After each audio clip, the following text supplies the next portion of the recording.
We know businesses operate in a constantly changing environment. Recognizing and adapting to the changes in environment may mean the difference between continuing success or going out of business. And companies that fail to change run the risk of this decline. And there's several stages that we're going to go through. The blind stage, decline begins, but because the managers fail to recognize the pressures to change, they just fail to act. Or maybe they just don't understand the significance of the changes that are happening around them. This might come from overconfidence. They still are riding on some of the previous successes that they've had. In action, this happens when it becomes more obvious that we're running into problems. We're not as profitable. We need to change, but we're maybe waiting to see if this is just an anomaly that'll just correct itself, or maybe we're worried that it might be too difficult to change the practices or policies that have led us to success. We really don't want to let go of a good thing. So sometimes it's a lack of confidence in ourselves to recognize, hey, we have a problem, we need to do something about it. That's the inaction stage. The faulty action stage is, okay, we have rising costs and decreasing profits and market share. What do we do? Well, instead of looking at our strategy, looking at our positioning, looking at our branding, looking at our quality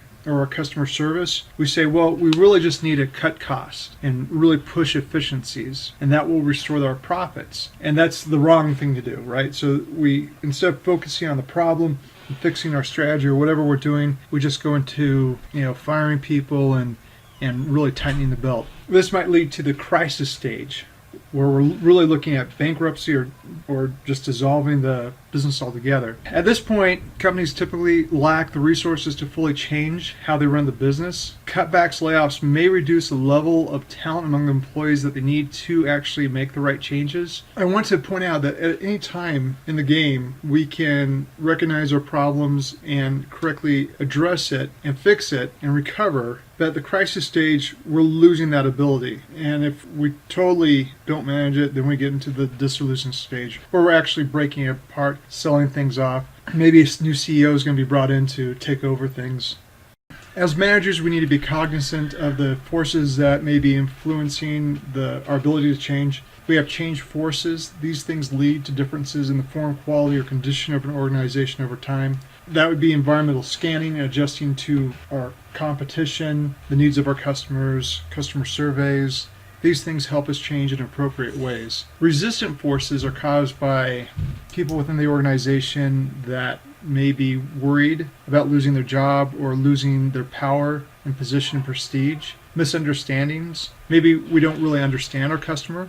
Self-interest is another problem. If I'm the master of my domain and then you're taking that domain away because of, it's no longer needed, I'll resist that and try to undermine that change. And sometimes we just don't trust our management to make the right choices.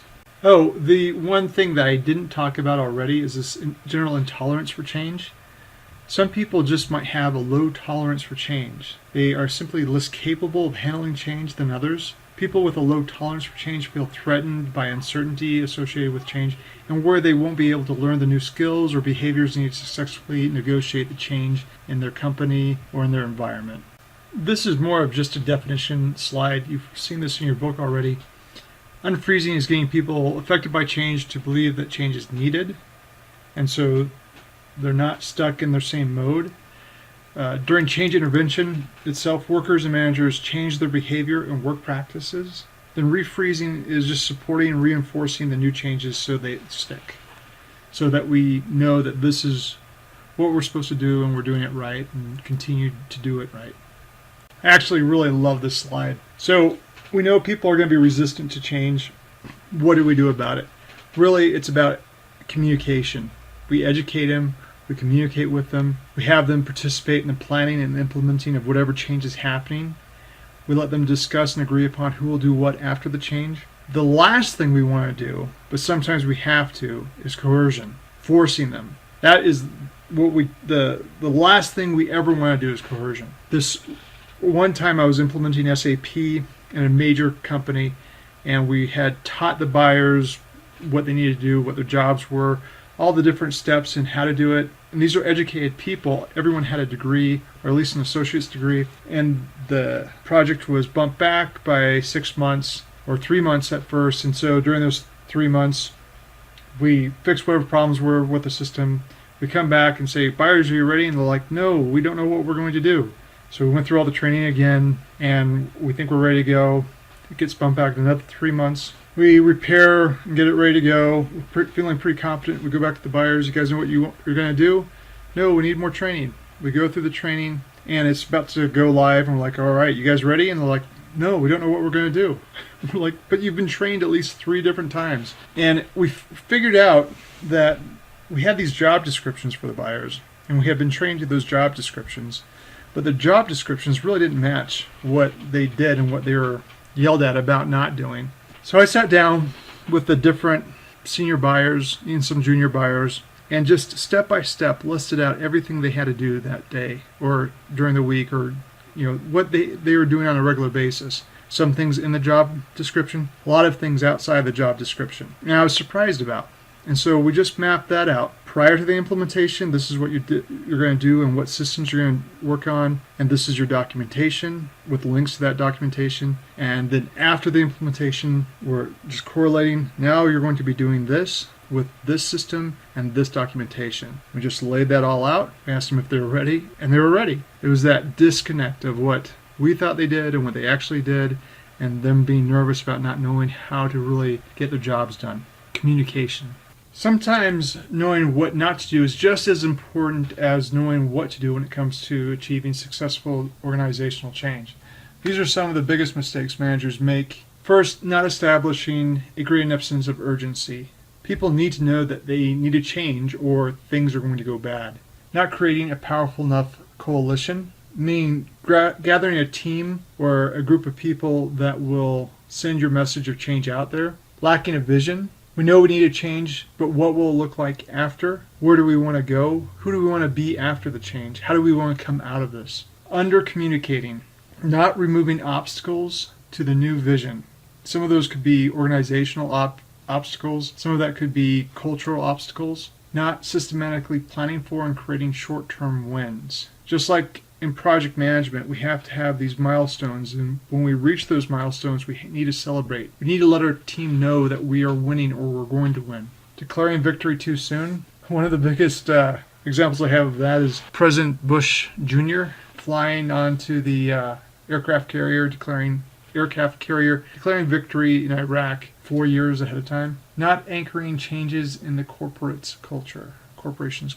Talked about that culture is a huge thing, especially if we can establish a culture where we embrace change and embrace trying, even failing and learning from our failures.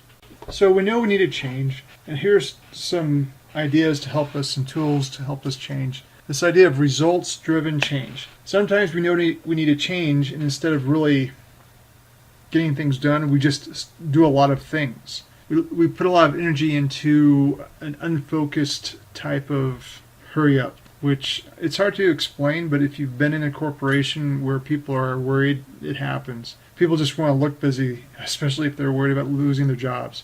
So we want to change and become really focused on things that we can measure. And we want to look for results and be able to say we've improved this with something measurable. So we're supplanting activity with a focus on measuring results.